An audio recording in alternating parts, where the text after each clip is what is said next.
What is up mga kapulido, Genix Motor Parts. Dahil tayo ngayon, napakaganda ng kulay.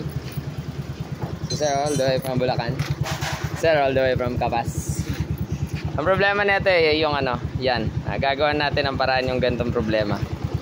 Yung brake light niya ay nakastop.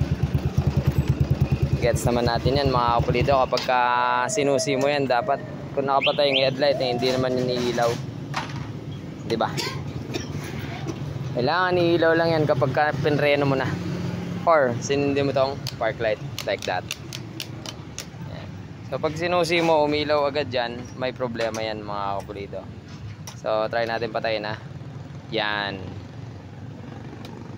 Yan park light. Pag sinindi mo headlight yan. Brake light, kailangan iilaw lang yung maliwanag na yan kapag nagpreno. So i-reveal na natin ang problemang ganyan at solusyonan na natin. Sa mga Mio Sporty, NMAX, Aerox, Mio i125. Click. Xerox ka? Yun. Brake light switch po yun mga kapulido. So ito yun. Lalo sa Sporty, napakakulit na ito. Yan o. Nagkakaroon na kasi ng clearance yan pagka tumatagal na. Kasi wala naman talagang forever sa mga pyesa eh. Kahit genuine pa yan at matibay, original, nasira rin yan dahil sa katagalan. So i-reveal na natin ang problema niyan at gawin na natin at ituturo ko sa inyo ang simpleng diskarte para rito. Let's go, tanggalin na natin yan. Baklasinin. Pinargaan pala natin to 59 stockhead, 7 months old. Yan o, diba? Stock o. Diba? Tumalsik yung karton. Yun o, naglolo ko. Lolo mo. Lolo. So yun ang problema niyan. Ito kasi yung brake light switch yan o. Yan. Pag binibitawan mo yung preno, pinipindot niyang pag ganun, pag on, yan. So pag binitawan mo yung preno, itutulak nito yan. So pag tinulak niya, mamatay yung ilaw. Pag pinreno mo ulit, bibitaw ulit yung switch, iilaw ulit. So pag may problema ng katulad ng nito, ayun, mag-i-steady na siya tulad niya, no? So pag tinanggal mo yung lever, standard, steady na yun.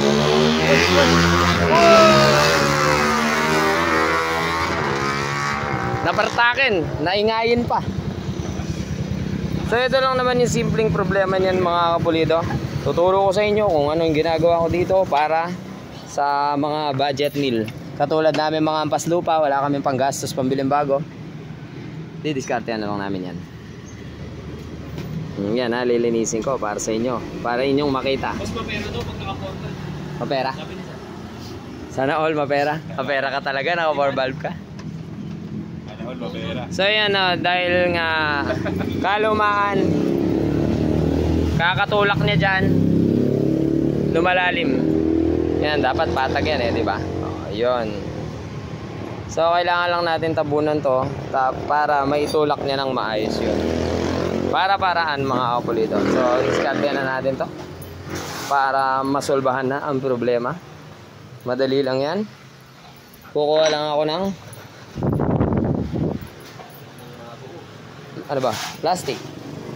plastic, tas itatapal lang natin doon, tas ididikit lang natin ng shoe glue. Let's go. Alright, na ready ko na. So ginasgas ko siya mga kapulido. Yan yan. Ginasgas ko siya para kumapit yung ating shoe glue. Yan. So eto, gumupit ako ng yan, yung ng langis. Yan yung yan, bote ng langis. Yan. Eto. Yan Tapos ginasgasan ko rin yung likod niya para kumapit siya sa shoe glue. Yan. So ipapatong lang natin yan dyan. Yan. Tapos isi-shoe glue lang natin yan dyan mga kapulido. So lagyan ko muna ng shoe glue ito. Shoe glue to, pero pwede yan sa kahit saan. Ano ba yan? Barado na. Wait lang Alright, balik tayo. Nabutas ko na ang aking shoe glue. Hindi po porke shoe glue ang tawag dito, pang sapatos na lang siya. Kulang pa rin ang butas. Wait lang.